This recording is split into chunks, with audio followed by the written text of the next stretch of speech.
Nacho Beristain, Hall of Fame Mexican trainer. He has trained Anthony Marquez, Rafael Marquez, Oscar De La Hoya, Juan Manuel Marquez, and Marcus Maidana. Says Canelo's on a path to being a Mexican great, but he's not there yet. He says he's happy about Canelo winning fights, making a lot of money, but he hasn't had a fight to capture the Mexican people's heart. These are his words. Nacho has been a critic of Canelo for a long time. Even though he's been coming around in the past few years, he's still not convinced that Canelo belongs with the other Mexican greats. Nacho believes that Canelo has not had that career-defining fight yet, even though he's become undisputed champion at 168. He compares the situation with Julio Cesar Chavez's career, that he didn't really buy into Chavez until Chavez had two fights that he claims that defined his career. And one of those fights is Meldrick Taylor against Chavez, March 17th, 1990. I remember it. It was one of the best fights I've seen. Nacho said he put 1,000 pesos on Chavez to lose his fight. And Chavez was losing until he knocked out Meldrick Taylor in the 12th round.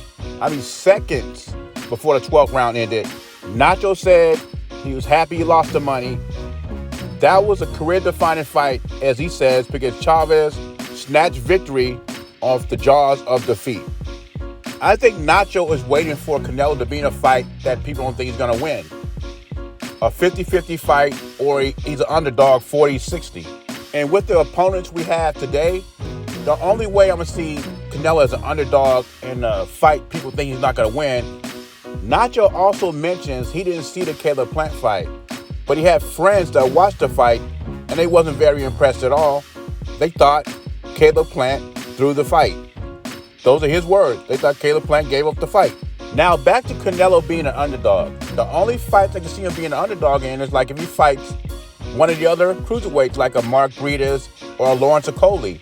Either that or Usyk comes down from heavyweight, which he said he'll do if the money's right and he gets to keep his belts.